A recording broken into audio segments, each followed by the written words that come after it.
마더, 황정은. 어제 사간 고기는 맛이 이상했어. 남자는 진열대 가장자리에 손가락 끝을 조심스럽게 걸치고 말한다. 병든 소였지? 몇 달 동안이나 항생제를 먹다가 죽어버린 소 말이야. 뉴스에서 봤어. 오는 진열대에 바짝 붙어선 남자를 바라본다. 남자는 오의 고등학교 시절 독일어 선생과 닮았다.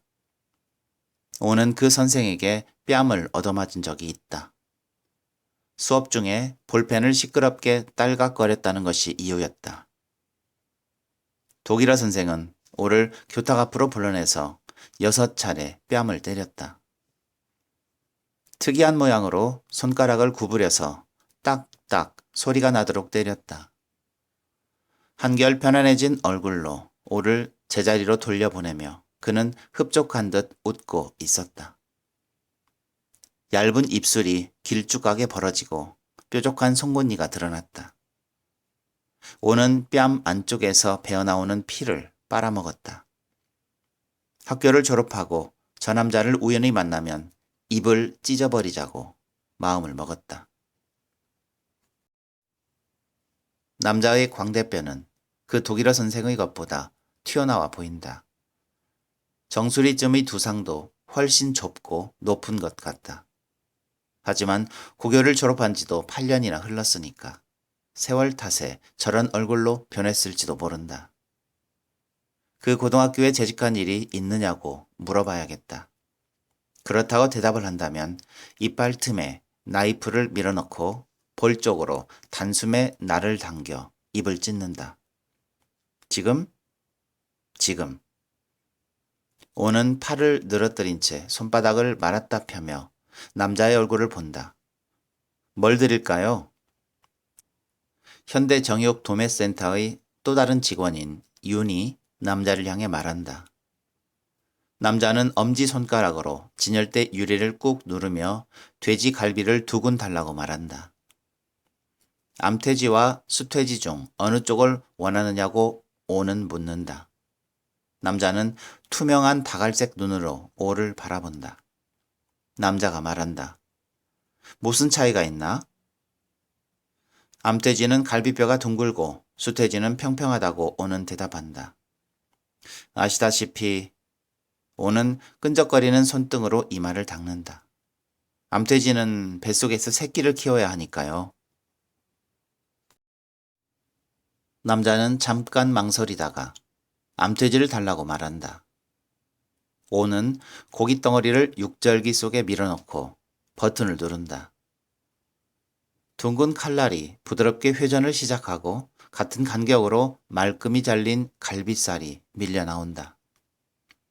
오는 한쪽 손바닥에 고기 조각을 차곡차곡 포개며 숙성실 쪽을 돌아본다.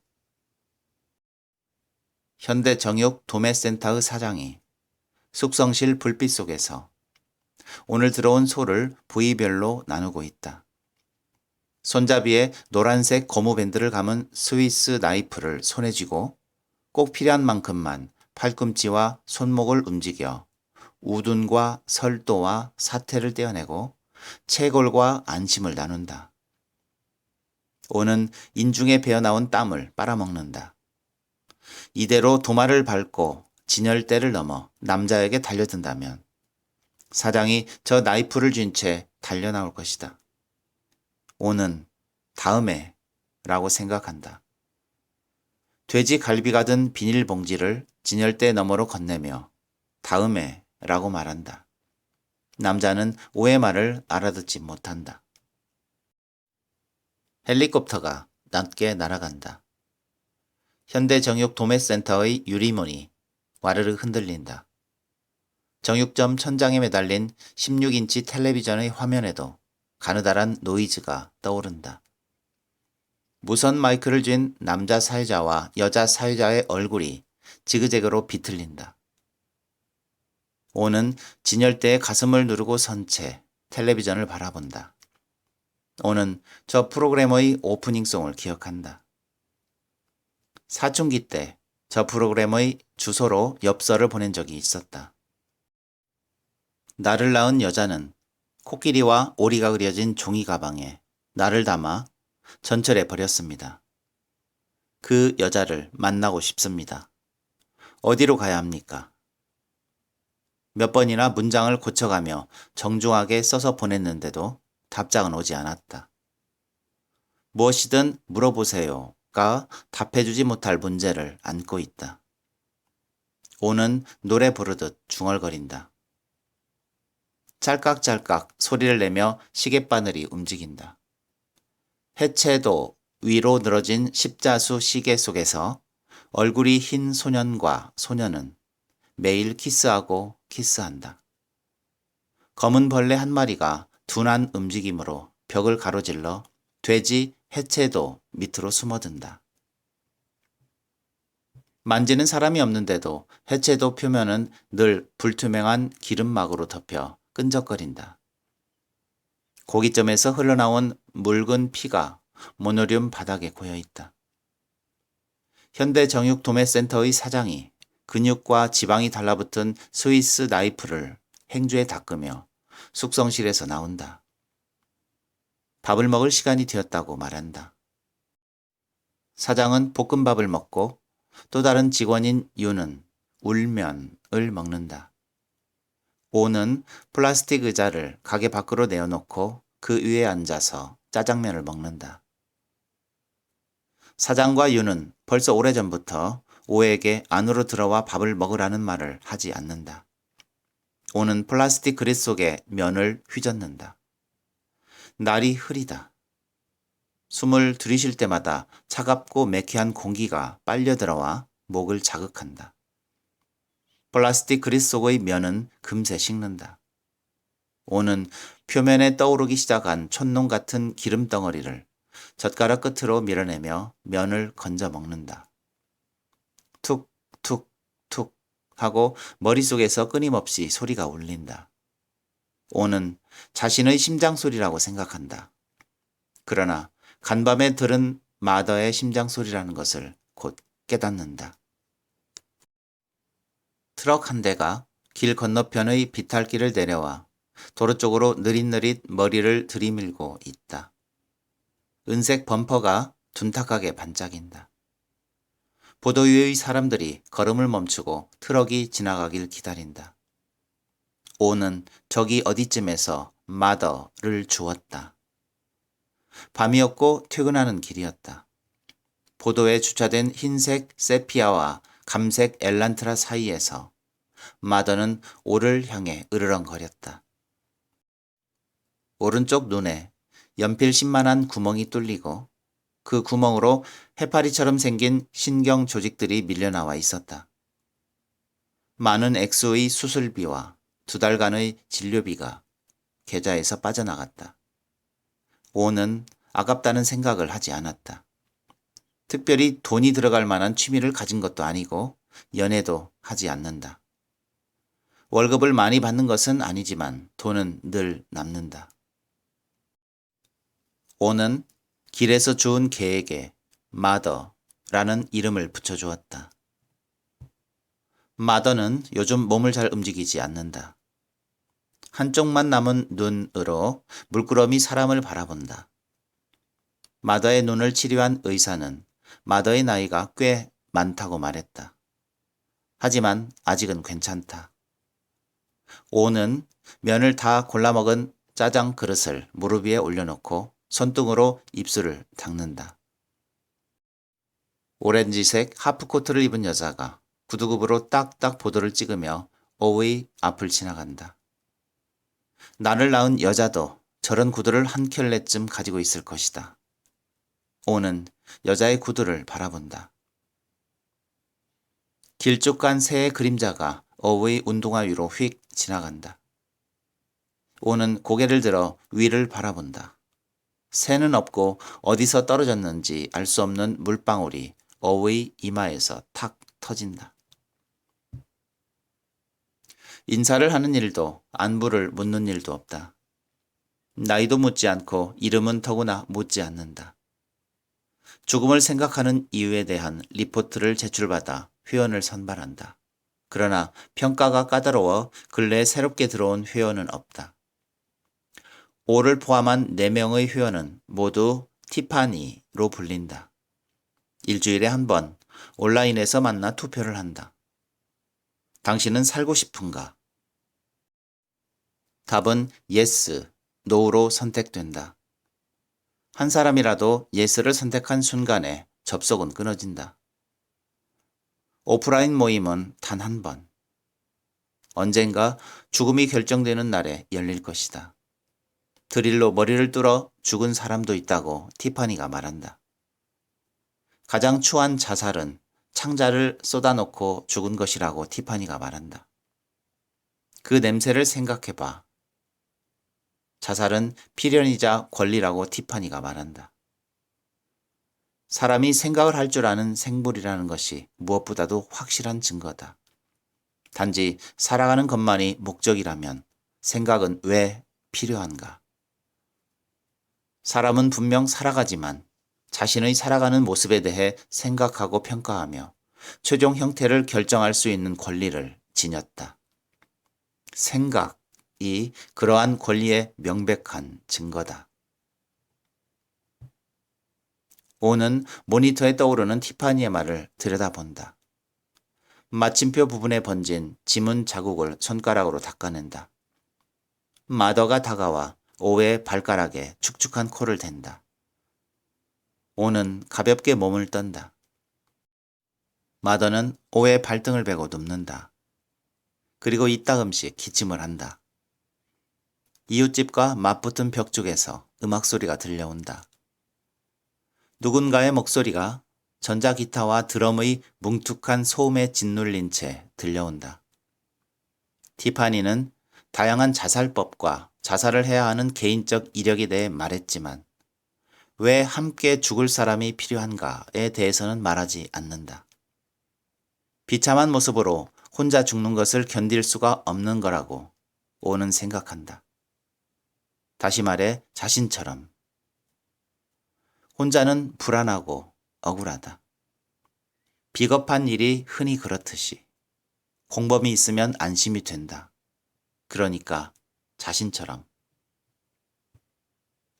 오는 티파니의 이름으로 말한다. 누군가의 죽고 싶다는 열망은 또 다른 누군가의 뇌에 다다른다. 이를테면 텔레파시다. 당신이 죽고 싶다는 생각을 열심히 하면 이 세상의 누군가도 같은 생각을 하게 된다. 나는 그것을 원한다. 옆집의 음악 소리가 가파르게 높아진다.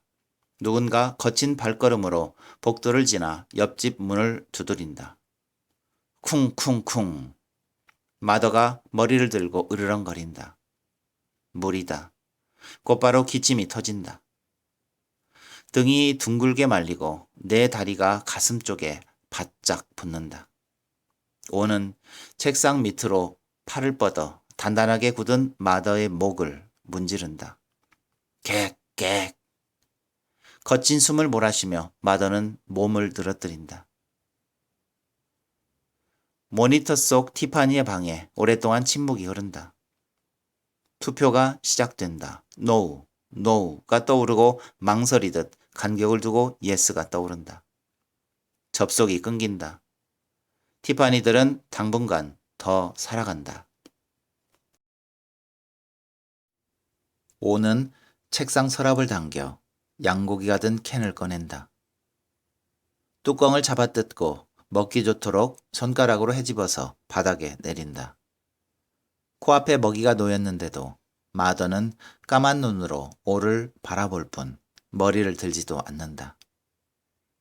오는 볼 안쪽 살을 어금니로 씹으며 마더를 바라본다. 의자를 밀고 일어난다. 엄지손가락이 부었다. 왜 부었지?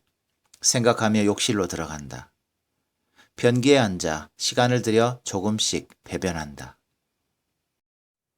얼마 전까지 방 안에 놓여있던 행운목 화분이 변기 앞에 놓여있다. 욕실 구석에 화분이 놓이게 된 경로를 생각해보지만 아무것도 떠오르지 않는다. 오는 허리를 구부려 행운목을 들여다본다. 12개의 잎은 모두 끝부분이 다갈색으로 말라 있다. 터질 듯 갈라진 줄기에는 진하고 독해 보이는 분비물이 동글동글 맺혀 있다. 아직은 죽지 않겠다며 악을 쓰는 것 같다. 오는 행운목의 길쭉한 잎에 닿지 않도록 무릎을 바짝 당긴다. 변기 레버를 누른다. 끝이 보이지 않는 구멍 속으로 배설물이 빨려 들어가는 모습을 지켜보다가 다시 한번 물을 내린다. 중학교 때 고우의 화집을 본 적이 있다. 주말마다 고아원으로 자원봉사를 나오는 미대생이 있었다. 가슴이 납작하고 손가락이 길고 표정이 없는 여자였다. 그 여자의 가방에서 지갑과 화집을 훔쳤다. 지갑 속엔 돈이 얼마 없었다. 강한 색상의 물감을 여러 번 덧발라 그린 그림들을 무심히 넘겨보다가 어느 페이지에서 눈길이 멎었다. 나체로 몸을 웅크리고 앉은 여자의 옆모습을 대생한 그림이었다. 바로 이거다 라고 생각했다. 딱딱하게 마른 젖가슴과 공허하게 부푼 배, 울퉁불퉁한 등. 나를 낳은 여자는 꼭 그런 모습을 하고 있을 것이다 생각하며 흥분했다. 그림의 우측 하단을 살폈다. 길쭉한 뿔처럼 생긴 화가의 사인 옆에 R과 W만을 필기체로 쓴 Sorrow라는 제목이 쓰여 있었다. 왜 슬픔인가? 이 스케치의 이름은 마더가 되어야 한다. 커터로 제목을 긁어내고 제대로 된 제목을 붙여주었다. 지갑은 정화조 속에 버리고 화집은 개인 사물함 밑바닥에 숨겼다. 지갑과 화집을 도둑맞은 미대생은 그 후로도 1년 반 동안 자원봉사를 계속했다. 고등학교를 졸업하고 자립해 나오면서 화집을 잃어버렸지만 지금도 나를 낳은 여자를 중얼거리면 그 그림 속 여자가 떠오른다. 왼쪽 어깨를 떠밀려 오른쪽으로 몸이 기울어진다. 오는 횡단보도 앞에 선 자신을 깨닫는다. 서너 명의 사람들이 길을 건너고 있다. 두 사람은 우산을 쓰고 나머지는 우산을 쓰지 않았다. 오는 눈으로 들이치는 빗방울을 방치하며 길 건너편을 바라본다. 신호등에 녹색 불빛이 전멸하고 있다. 오는 다음 신호를 기다리기로 하고 한쪽 발에 실린 체중을 다른 쪽 발에 싣는다. 자신도 모르는 새 집중을 하고 있었던 탓에 신경이 피로하다. 조금 전까지 머릿속을 꽉 메우고 있던 그림이 다시 망망으로 떠오른다. 여러 번 눈을 깜빡여도 사라지지 않는다. 오는 허벅지에 손가락을 대고 사라져 라는 글자를 도독 찍는다. 짐을 잔뜩 실은 트럭 한 대가 반구형 화단에 물을 튀기며 지나간다. 눈이 녹은 빗물이 점퍼 안쪽으로 스며들어 어깨가 차다. 손으로 머리카락의 물기를 털어내고 싶지만 손목에 힘이 없다. 설 대목이 다가와 바쁜 시즌이다. 하루 종일 차갑게 식은 고기와 힘줄과 뼈를 썰었다. 손목뼈를 감싼 피부 안쪽에서 미세한 거품이 부글거리며 끓는 것 같다. 집. 오는 중얼거린다. 빨리 집으로 돌아가자. 따뜻한 물로 몸을 씻고 마더에게 먹이를 주고 두꺼운 이불 밑에서 잠을 자자. 지금 이 순간이 웹페이지에 떠오른 영상이라면 클릭 한 번으로 집으로 돌아갈 수 있을 텐데 현실은 성가시고 불편하다. 도로 위로 차들이 이따금씩 지나간다. 여자와 남자가 횡단보도로 다가와 선다. 여자의 어깨를 단단히 감싸준 채 남자는 C8이라고 말한다. 남자는 웃고 여자는 웃지 않는다. 살이 긴 우산이 그들의 머리 위에서 좌우로 흔들린다. 시궁쥐 한 마리가 횡단보도의 첫 번째 라인까지 기어갔다가 뒤돌아온다.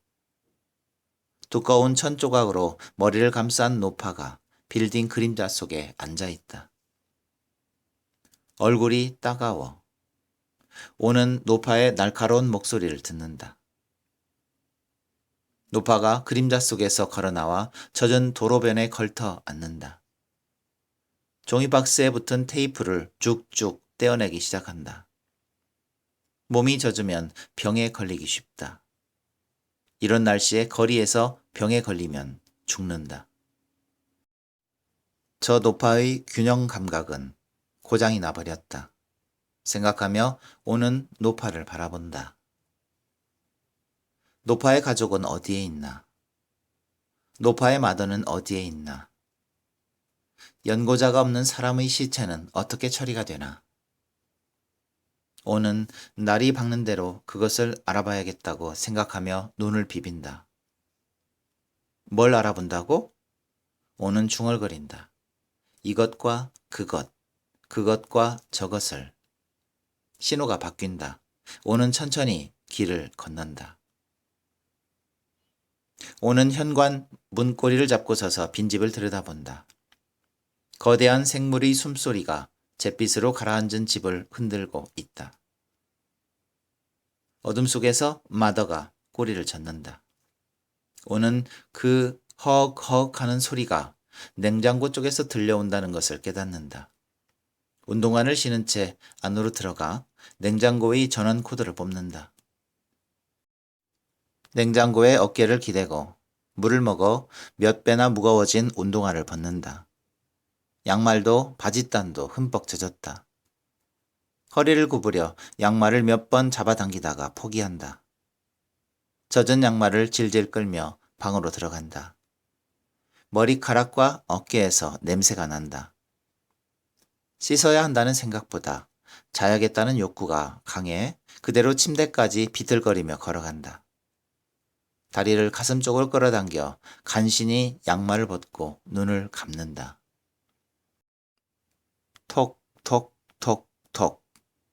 마더의 조그만 발톱이 방바닥에 닿는 소리가 들려온다. 침대 밑에서 그 소리가 뚝 그친다. 오는 허리를 옆으로 움직여 마더가 뛰어오를 자리를 만든다. 한참을 기다려도 마더는 움직이는 기척이 없다.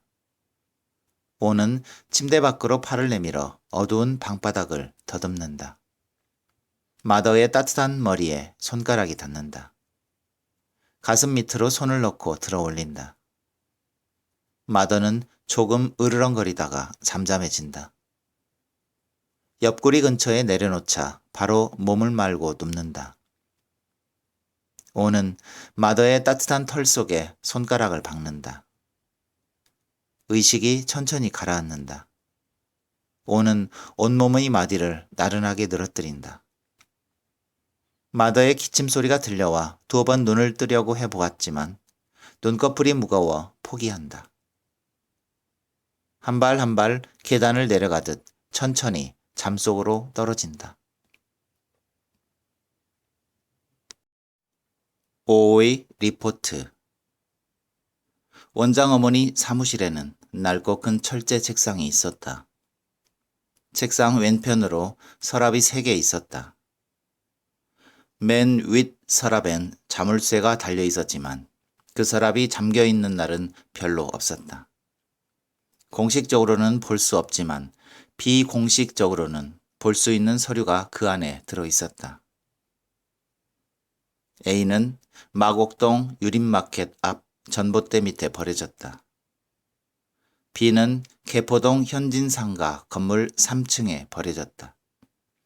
C는 영등포동 영보극장 132번 좌석 밑에 버려졌다. D는 운이 좋게도 꽃놀이가 한창인 놀이공원의 튤립 꽃밭 한가운데 버려졌다. 나를 낳은 여자는 나를 종이 가방에 담아 전철에 버렸다. 나의 서류 파일 속에는 원장 어머니가 오려 모은 듯 당시의 신문기사도 함께 들어있었다.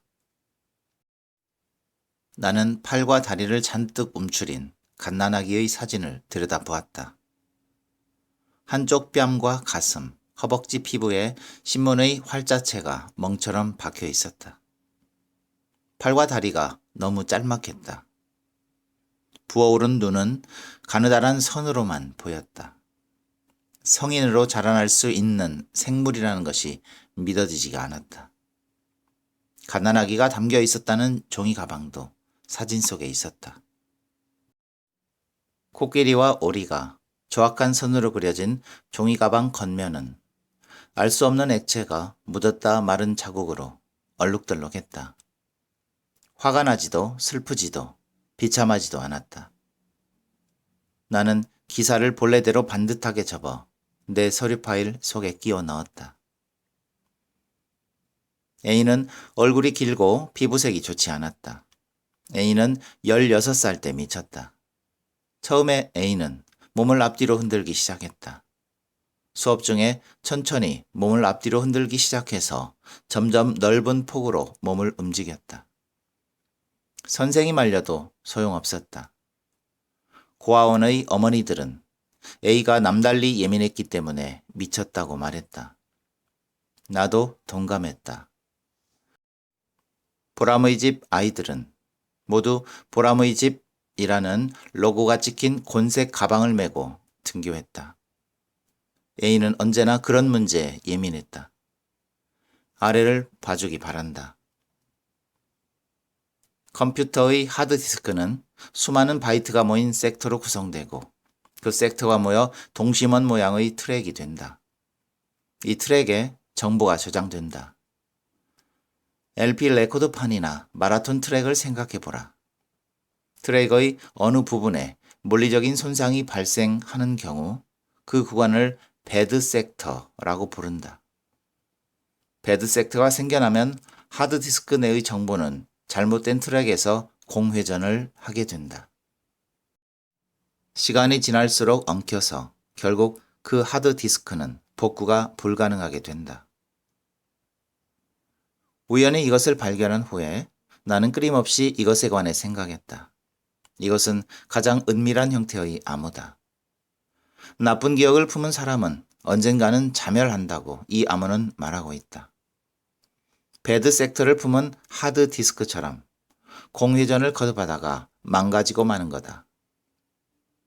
A는 자신의 내부에 발생한 배드 섹터를 감당하지 못해 미쳐버린 거라고 나는 생각한다. 그런데 이 경우를 생각해 보기 바래, 티파니. 나의 기록을 훔쳐본 그날 이후로 나는 가끔 종이봉지 속에 담겨 온몸으로 들었던 소리를 기억해내곤 한다. 쿵쿵쿵, 쿵쿵쿵, 쿵쿵쿵, 쿵쿵쿵. 봐, 지금도 이렇게 쿵쿵쿵, 쿵쿵쿵 하고. 살아가려면 그런 생각을 끊임없이 해서는 안 된다는 걸 알고 있지만 머릿속에 멋대로 떠오르는 생각은 나도 어쩔 수가 없다. 내게도 배드 섹터가 있는 셈이다. 나를 낳은 여자도 나 같은 배드 섹터를 품고 있을 거라고 나는 생각한다. 자기가 낳은 아기를 종이 가방에 담아 전철에 버리는 여자가 행복할 리 없잖아. 아기를 종이 가방에 담아 전철에 버리는 행위와 버려지는 결과는 일종의 물리적인 충격이다. 그녀는 나쁜 음식을 먹고 나쁜 공기를 마시고 나쁜 소리만을 듣는다. 끊임없이 튀어오르는 LP판처럼 공전하는 거다. 그녀는 늘 죽고 싶다는 생각을 하며 산다. 하지만 아직까지 진심으로 그렇게 생각해 본 적은 없는 것 같다. 나는 아직 그녀의 신호를 받지 못했으니까. 자신이 낳은 여자의 신호라면 세상에서 가장 강력할 것이 틀림없다. 나는 그녀의 그런 신호를 여태껏 기다려왔다. 하지만 내가 먼저 균형을 잃어 미쳐버려서 신호를 받아도 알아채지 못하게 된다면 상황은 끔찍해진다. 나는 혼자 남고 싶지 않으니까. 티파니, 당신의 생각을 듣고 싶다. 내가 그녀의 신호를 받을 수 있다면 그녀 역시 나의 신호를 받을 수 있지 않을까? A처럼 균형을 잃기 전에 내가 먼저 신호를 발신하는 편이 낫지 않을까? 나를 낳은 여자니까 그녀는 알아챌 것이다. 그렇지 않을까? 오는 문득 눈을 뜬다. 목 안쪽이 바짝 말라 숨을 들이쉴 때마다 혀가 저리다. 물을 마시고 싶어 침대를 빠져나간다. 방문턱을 밟고 서서 부엌불을 켠다. 형광등 불빛이 시큰하게 눈을 찌른다. 오는 눈을 감는다. 간신히 눈을 떴을 때 곰팡이처럼 피어오르는 빛의 반점들 틈에서 오는 마더를 본다. 마더가 다가온다. 목각 인형처럼 걸음이 어색하다. 몇 발짝을 띄엄띄엄 내딛다가 냉장고 앞에서 넘어진다. 마더의 몸이 터질 듯 팽팽하다. 오는 마더의 몸에 손을 얹는다. 미지근하다. 유리 섬유처럼 털이 뻣뻣하다. 둥근 갈비뼈 밑에서 툭툭툭 진동이 느껴진다. 콧구멍에서 분홍색 거품이 밀려나온다. 경련이 시작된다. 필사적으로 숨을 들이쉬려는 노력으로 마더의 턱이 벌어진다. 잇몸이 회백색으로 질리고 눈이 돌아간다. 네 개의 다리가 나무 막대처럼 꼿꼿해진다. 발톱 끝까지 굳은 상태가 몇 초간 이어진다. 두 번째 경련이 일어났을 때 오는 마더의 동공이 더 이상 움직이지 않는 것을 알아챈다. 뇌가 죽었다. 오의 입이 벌어지고 소리가 새어나온다. 마더는 오랜 시간을 들여 죽는다. 경련과 고통스러운 호흡이 번갈아 이어진다. 경련이 일어날 때마다 오는 콩 튀듯 몸을 퉁긴다. 차라리 죽어, 빨리 죽어 라고 중얼거린다. 문득 마더가 숨을 들이쉰다. 다리와 등이 편안하게 풀어진다. 불그스름한 거품이 마더의 콧등과 이빨 틈에서 흘러내린다. 오는 마더의 머리에 손바닥을 올린다. 벌써 차갑다. 핏기가 남김없이 빠져나간 마더의 귀가 종이처럼 바스락 소리를 낸다. 쿵쿵, 쿵쿵쿵, 쿵쿵쿵. 오는 자신의 심장 소리를 듣는다. 눈꺼풀이 픽 소리를 내며 벌어진다. 컴퓨터 모니터가 뿜어내는 빛으로 벽과 천장이 푸르스름하다. 오는 방바닥에 몸을 구부리고 누운 채 눈을 굴린다. 언제, 왜 이런 자세로 잠이 들었는지 알 수 없다. 다리부터 천천히 움직여서 일어난다. 손가락에서 짜고 비릿한 냄새가 난다. 검붉은 얼룩이 묻은 손가락을 빨며 오는 방을 나선다. 죽은 마더가 여태 냉장고 앞에 늘어져 있다. 오는 엄지 손톱을 입속에 넣고 씹으며 마더를 내려다본다. 무엇이 빠져나갔는지 마더의 몸은 그 어느 때보다도 납작하게 꺼져 있다. 오는 말라가는 피고름과 분비물 속에서 마더의 몸을 드러낸다. 깨끗한 타월에 마더를 올리고 피를 먹어 볼고스름해진 털을 닦아낸다. 날이 완전히 밝은 뒤 오는 마더의 눈을 치료했던 의사에게 전화를 건다. 마더의 시체를 어떻게 하면 좋을지 묻는다. 애완동물의 사체는 쓰레기 봉투에 넣어서 버려야 한다는 법이 제정되었다고 의사가 말한다. 괜찮다. 뜻없이 중얼거리며 오는 20리터짜리 쓰레기 봉투를 벌린다. 조심스럽게 마더를 넣는다. 딱딱하게 굳은 앞발이 봉투를 뚫고 나올 것 같다. 오는 쪼그리고 앉아서 주먹으로 턱을 괸다. 다시 마더를 꺼낸다. 타월 몇 장으로 마더의 몸을 둘둘 말아 봉투 속에 넣는다. 봉투를 여며 들고 현관문을 나선다. 입김이 하얗게 쏟아진다. 오는 종아리 근처에 늘어져 버적거리는 쓰레기 봉투를 쥔 채 골목 입구 쪽을 바라본다. 중년 여자가 음식 쓰레기를 버리고 있다. 음식 쓰레기통은 목이 달린 거대한 펭귄처럼 어정쩡한 모습으로 골목 끝에 서 있다. 여자는 음식 찌꺼기가 달라붙은 뚜껑을 젖히고 바구니를 기울여 내용물을 털어낸다. 탕! 하고 뚜껑을 닫는다. 오는 깜짝 놀란다. 무엇에 놀랐지? 생각하며 주위를 휙 돌아본다. 한쪽 손바닥으로 얼굴을 비비고 맑은 콧물을 들이마신 다음 슬리퍼 속 발가락을 내려다본다. 마더가 보인다. 미처 타월로 감싸지 못한 발바닥 하나가 쓰레기 봉투 안쪽을 팽팽히 밀고 있다. 오는 동물병원으로 간다. 물끄러미 바라보는 의사에게 마더가 담긴 쓰레기 봉투를 내민다. 5만 원만 드리면 업자를 연결해 줄 수 있습니다. 의사가 말한다. 오는 그렇게 하겠다고 말한다.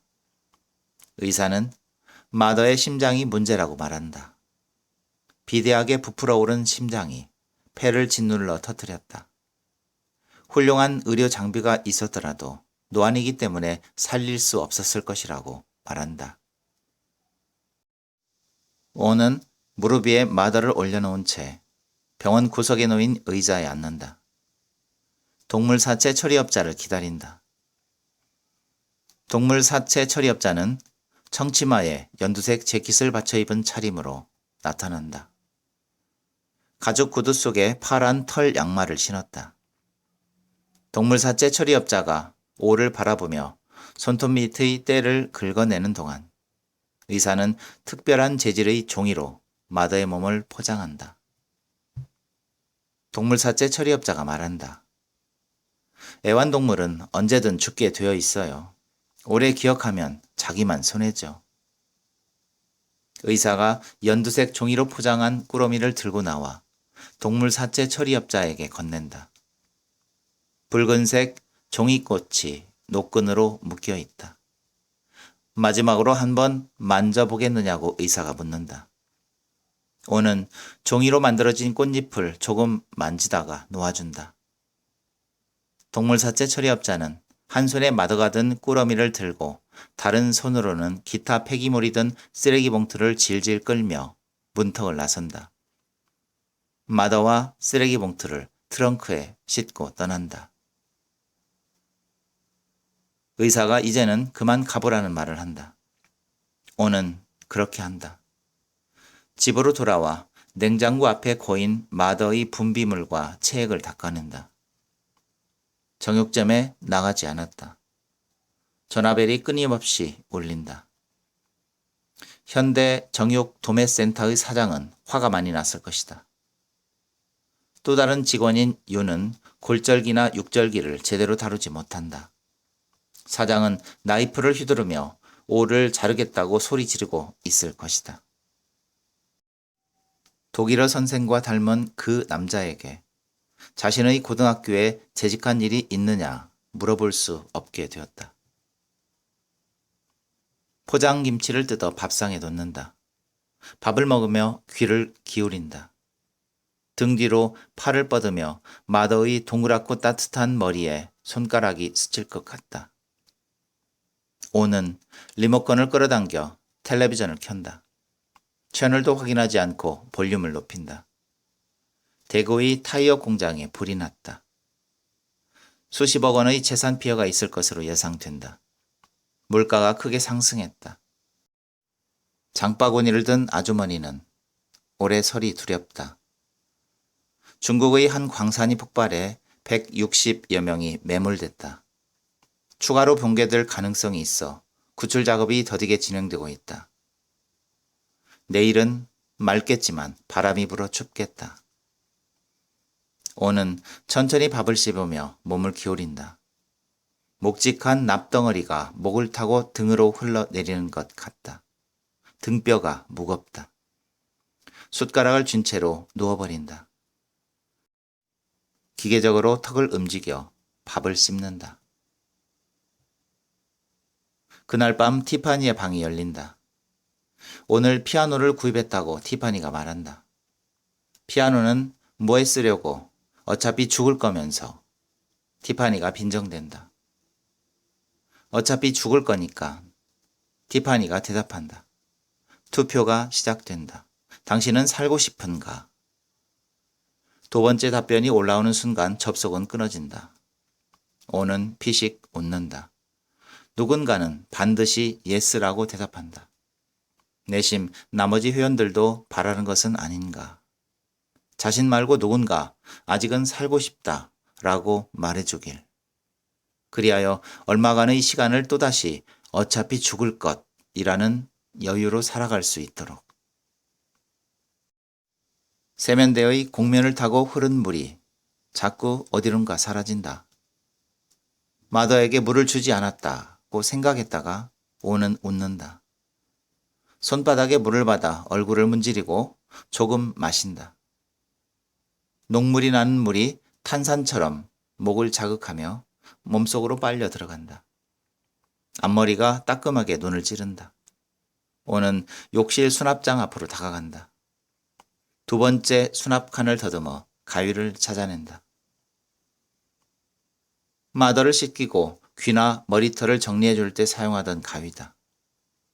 둥근 손잡이에 손가락을 끼워 넣는다. 날이 잘 벌어지지 않는다. 마지막에 사용하고서 물기를 닦아두지 않은 탓이다. 거울 앞에 서서 오는 앞머리를 자른다.